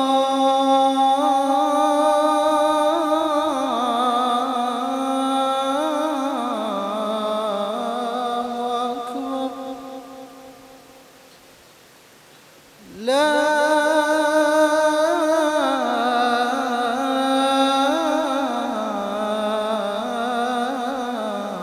إله إلا الله माशा अल्लाह। मौसूफ़ ने बड़े ही पुरकशिश अंदाज में अज़ान पढ़ सुनाई। हज़रत अब्दुल्ला इब्न अब्बास रज़ी अल्लाह ताला अन्हुमा फरमाते हैं कि नबी करीम सल्लल्लाहु अलैहि वसल्लम ने इरशाद फरमाया, मन अद्दन मुहतसिबन सबअ सिनीन कुतिबत लहू बराअतुम मिनन नार। मन अद्दन मुहतसिबन सबअ सिनीन कुतिबत लहू बराअतुम मिनन नार। आप सल्लल्लाहु अलैहि वसल्लम इरशाद फरमाते हैं कि जो शख्स सवाब की उम्मीद रखते हुए 7 साल तक अज़ान देता रहे तो उसके लिए जहन्नम से खलासी लिख दी जाती है। इस रिवायत को इमाम तिरमिज़ी रहिमहुल्लाह ने जामिअत तिरमिज़ी में रिवायत की है। अब मैं इसी फ़रा के मुसाहिम नंबर 23 तस्लीम आसाम मुतअल्लिम अरबी अव्वल को दावत देता हूँ, मौसूफ़ तशरीफ़ लाएँ और मकाम कुर्द में अज़ान पेश फरमाएँ। अल्लाहु अकबर अल्लाहु अकबर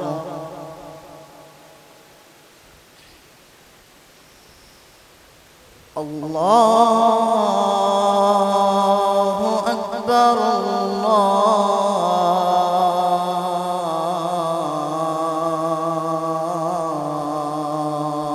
अकबर।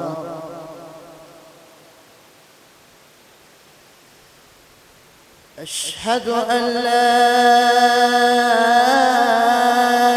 إله إلا الله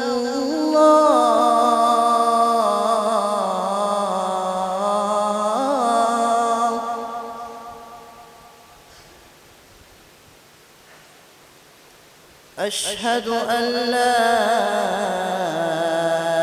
إله إلا الله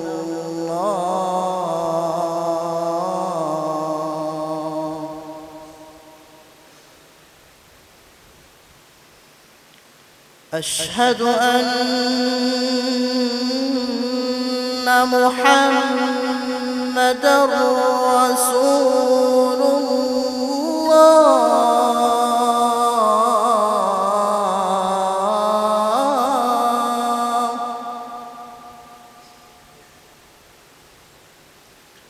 أشهد أن محمدًا رسول الله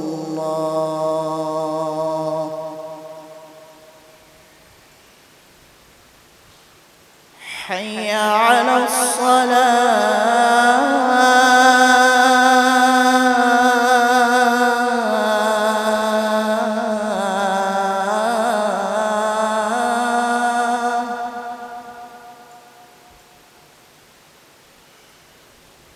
حي على الصلاة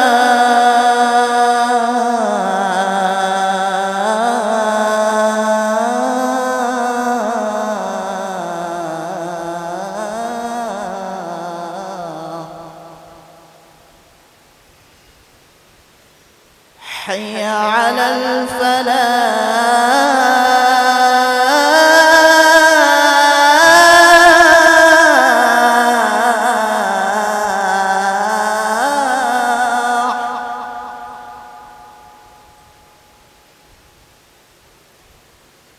حي على الفلاح.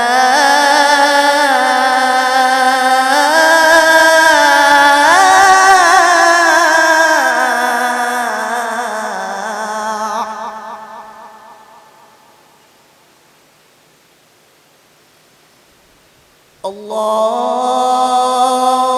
أكبر الله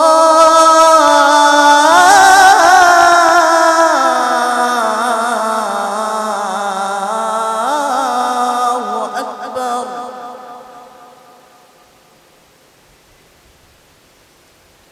لا إله إلا الله.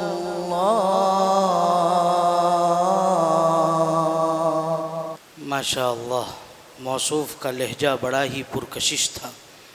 अल्लाह मौसूफ़ को मज़ीद तरक्यात अता फ़रमाए। अब मैं इसी फ़रअ सालिस अज़ान के मुसाहिम नंबर 24 सैफ़ुल्लाह कटिहार मुतअल्लिम अरबी पंजुम को दावत देता हूँ, मौसूफ़ तशरीफ़ लाएँ और मकाम बयात में अपनी अज़ान पढ़ सुनाएँ। अल्लाहु अकबर अल्लाहु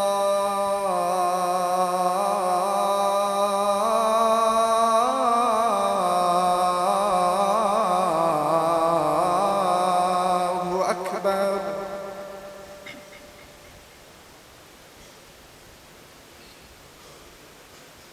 अल्लाहु अकबर अल्लाहु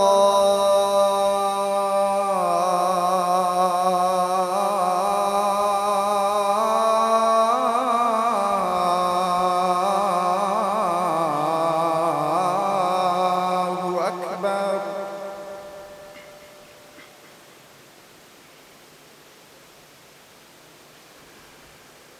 अशहदु अन ला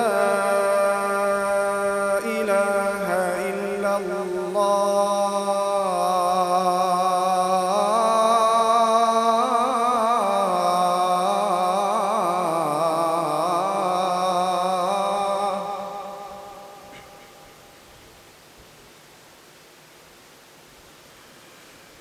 अशहदु अन ला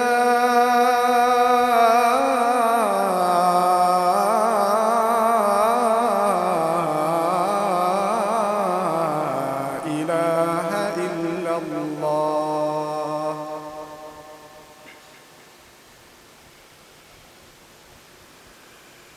अशहदु अन्न मुहम्मदर रसूलुल्लाह।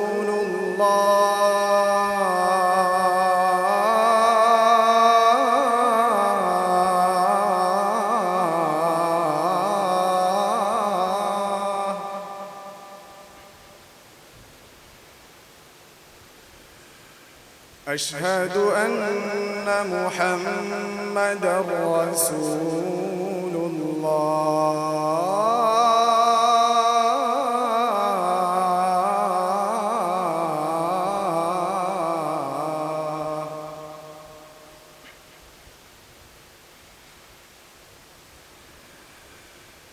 हय्य अला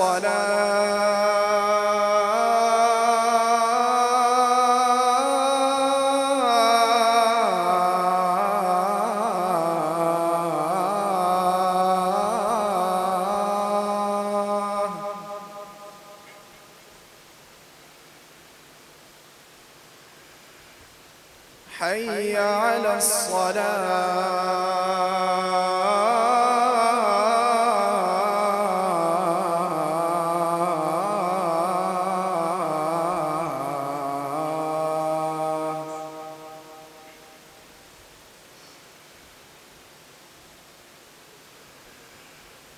حي على الفلاح.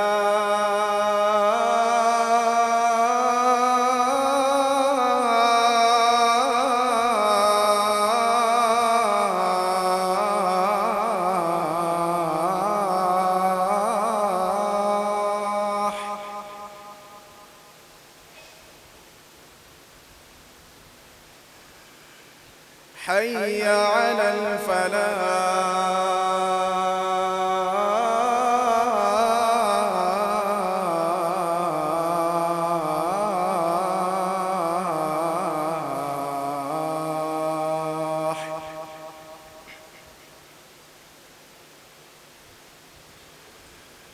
الله أكبر الله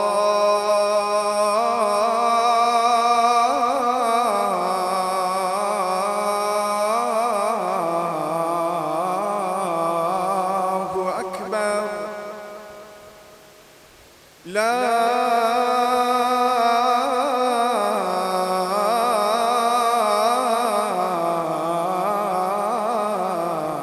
إله إلا الله माशाअल्लाह मौसूफ़ ने बड़े ही उम्दा और पुरकशिश अंदाज़ में अपनी अज़ान पेश फरमाई। अल्लाह मौसूफ़ की इस काविश को कबूल फरमाए। अब मैं इसी फ़रए सालिस अज़ान के मुसाहिम नंबर 25 सुफियान मनीपुरी मुतअल्लिम अरबी दोम को दावत देता हूँ, मौसूफ़ तशरीफ़ लाएँ और मकाम हिजाज़ में अपनी अज़ान पढ़ सुनाएँ।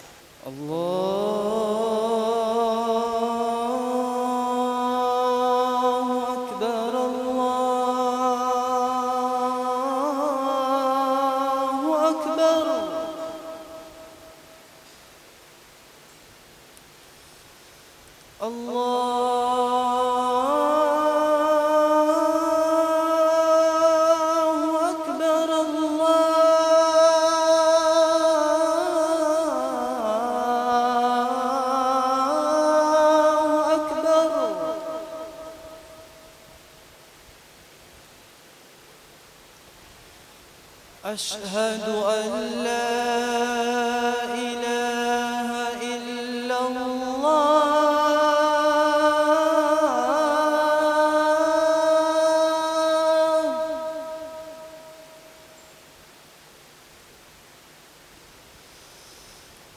أشهد أن لا إله إلا الله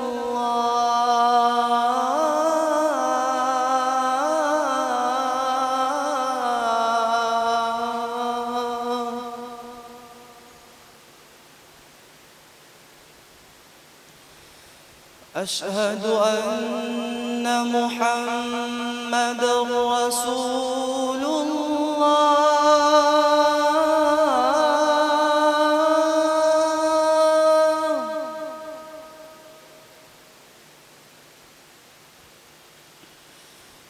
أشهد أن محمدًا رسول الله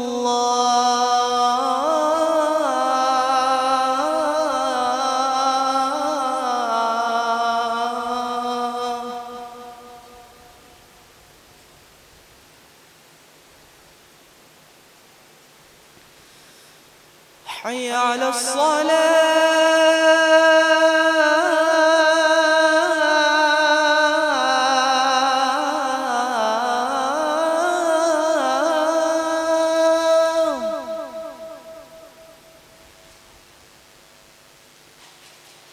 حي على الصلاة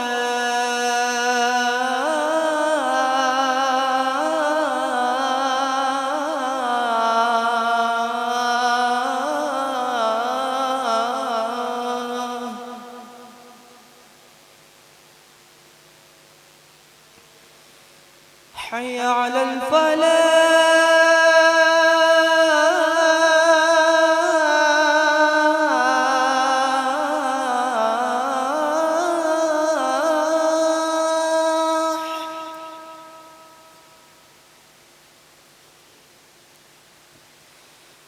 حي على الفلاح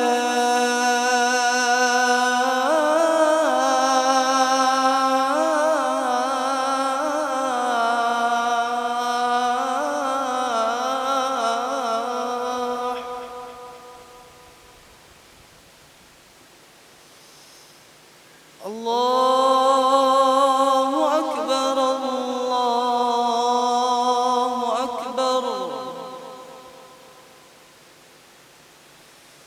لا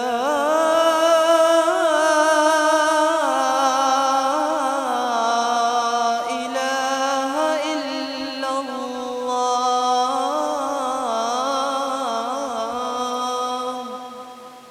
माशाअल्लाह मौसूफ़ ने बेहतरीन उसलूब में अज़ान पढ़ सुनाई। अल्लाह मौसूफ़ की मेहनत को कबूल फ़रमाए।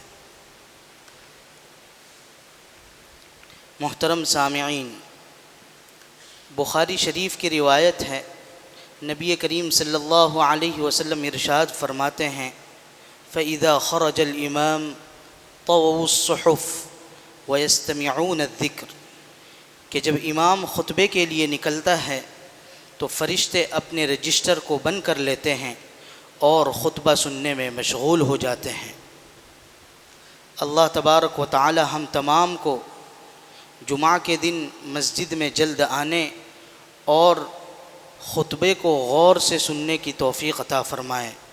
तो लीजिए, इसी ख़ुतबे की फ़रा के मुसाहिम नंबर 23 शुआइब कटिहार मुतअल्लिम तख़स्सुस फ़ी तजवीद को मैं दावत देता हूँ, मौसूफ़ तशरीफ़ लाएँ और ज़म्मुल बुख़्ली व हुब्बुल माल के उन्वान पर अपना ख़ुतबा पेश फ़रमाएँ। फ़रअ राबि मुसाहिम नंबर 23।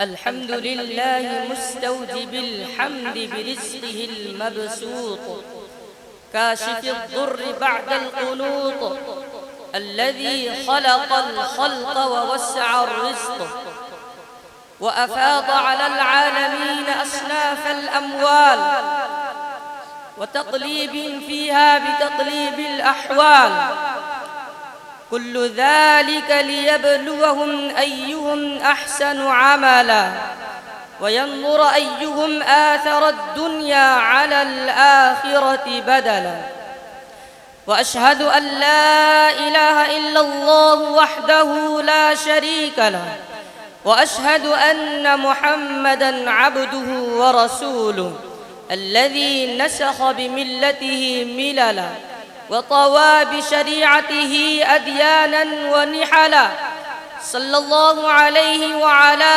आलिहि व अस्हाबिहि अल्लज़ीना सलकू सुबुल रब्बिहिम ज़ुलुला व सल्लम तस्लीमन कसीरा। अम्मा बअद, फ़क़द क़ाल अल्लाहु तआला या अय्युहल्लज़ीना आमनू ला तुल्हिकुम अम्वालुकुम वला औलादुकुम अन ज़िक्रिल्लाह व मन यफ़अल ज़ालिका फ़उलाइका हुमुल ख़ासिरून। व क़ाल तआला अल्लज़ीना यबख़लून व यअमुरून अन्नास बिल-बुख़्ल व यक्तुमून मा आताहुमुल्लाहु मिन फ़ज़्लिहि। व क़ाल रसूलुल्लाह सल्लल्लाहु अलैहि वसल्लम यक़ूलु इब्नु आदम माली माली व हल लक या इब्न आदम मिन मालिक इल्ला मा अकलत फ़अफ़नैत औ लबिस्त फ़अबलैत औ तसद्दक़त फ़अमदैत। व क़ाल अलैहि स्सलातु वस्सलाम वत्तक़ुश्शुह फ़इन्नश्शुह अहलक मन कान क़ब्लकुम। व क़ाल अलैहि स्सलातु वस्सलाम ला यदखुलुल जन्नत ख़िब्बुन वला बख़ीलुन वला मन्नान। व क़ाल अलैहि स्सलातु वस्सलाम या इब्न आदम इन्नका अन तबदुलल फ़ज़्ल ख़ैरुल लक व अन तुमसिकहु शर्रुल लक वला तुलामु अला कफ़ाफ़ वब्दअ बिमन तऊल। व क़ाल अलैहि स्सलातु वस्सलाम ला यअतियन्न अलन नासि ज़मानुन ला यनफ़अु फ़ीहि इल्ला ad-दीनार वad-दिरहम। व क़ाल अलैहि स्सलातु वस्सलाम ला बअस बिल-ग़िना लिमन इत्तक़ल्लाह अज़्ज़ व जल। क़ाल सुफ़यानु थौरी रहिमहुल्लाह कानल मालु फ़ीमा मदा युकरह फ़अम्मल यौम फ़हुव तुर्सुल मुअमिन। अऊज़ु बिल्लाहि मिनश शैतानिर रजीम। वअन्फ़िक़ू फ़ी सबीलिल्लाहि वला तुल्क़ू बिअयदीकुम इला तहलुका व अहसिनू इन्नल्लाहा युहिब्बुल मुहसिनीन। बारकल्लाहु ली व लकुम फ़िल क़ुरआनिल अज़ीम व नफ़अनी व इय्याकुम बिल आयाति वज़्ज़िक्रिल हकीम। इन्नहु तआला जव्वादुन करीमुम मलिकुम बर्रुर रऊफ़ुर रहीम फस्तग़फ़िरूह इन्नहु हुवल गफ़ूरुर रहीम। माशाअल्लाह, मौसूफ़ ने बड़े ही अछूते अंदाज़ में अपना खुतबा पेश फरमाया। अल्लाह मौसूफ़ को मज़ीद तरक्यात अता फ़रमाए। इसके बाद फ़रअ सालिस अज़ान के मुसाहिम नंबर 27 शहज़ाद पुरनिया मुतअल्लिम अरबी पंजुम को दावत देता हूँ, मौसूफ़ तशरीफ़ लाएँ और मकाम रस्त में अपनी अज़ान पढ़ सुनाएँ। अल्लाहु अकबर अल्लाहु अकबर।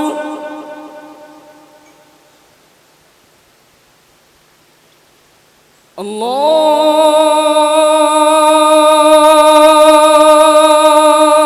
अकबर अल्लाहु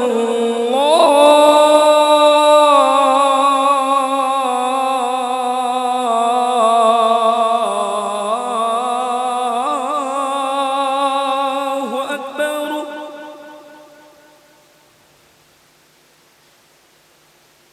अशहदु अन ला इलाहा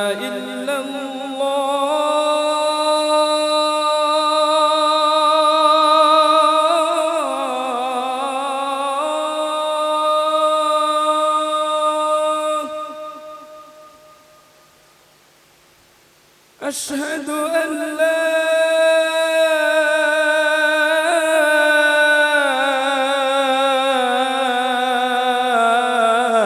إله إلا الله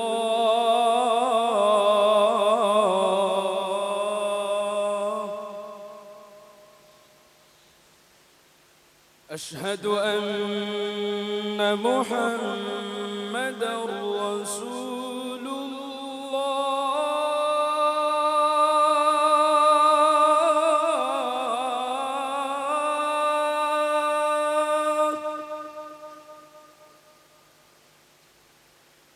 أشهد أن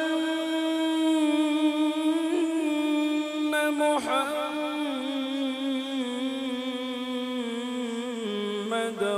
رسول الله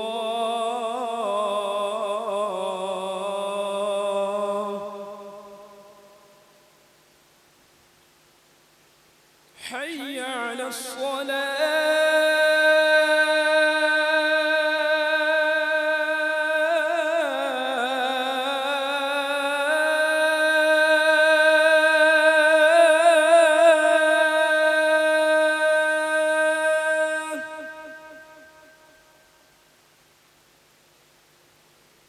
حي على الصلاة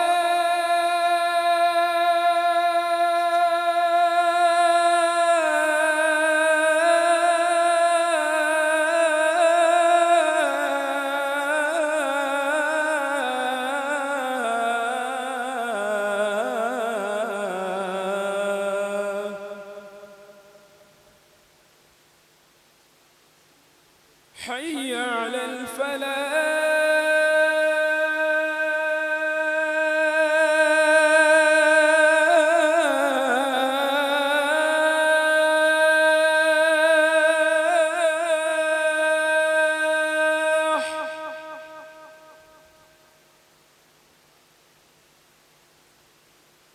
حي على الفلاح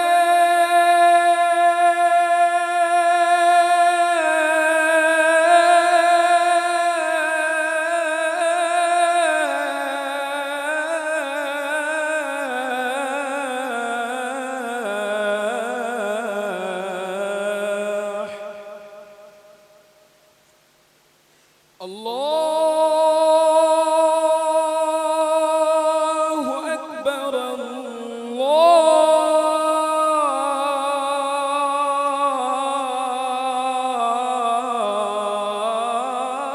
الله أكبر لا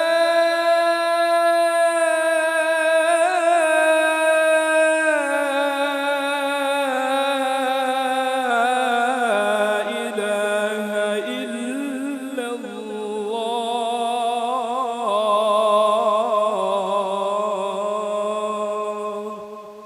माशा अल्लाह, मौसूफ़ ने बहुत ही प्यारे और अछूते अंदाज में अज़ान पेश की। अल्लाह मौसूफ़ को दिन दुगनी रात चौगनी तरक्यात से माला माल फरमाए। नासिरुद्दीन बदनापुर के लिए उनके साथियों की तरफ से एक लिफाफा मौसूल हुआ है। मौसूफ़ आएँ और कारी अब्दुल्ला साहब के दस्ते बाबरकत से अपना इनाम वसूल फरमाएँ। अब इस मजलिस की आखिरी कड़ी यानी फ़रे राबे ख़ुतबा के मुसाहिम नंबर 25 हुज़ैफ़ा जलगावी मुतअल्लिम अरबी सोम को दावत देता हूँ, मौसूफ़ तशरीफ़ लाएँ और अत-तौहीद के उन्वान पर अपना ख़ुतबा पेश फरमाएँ।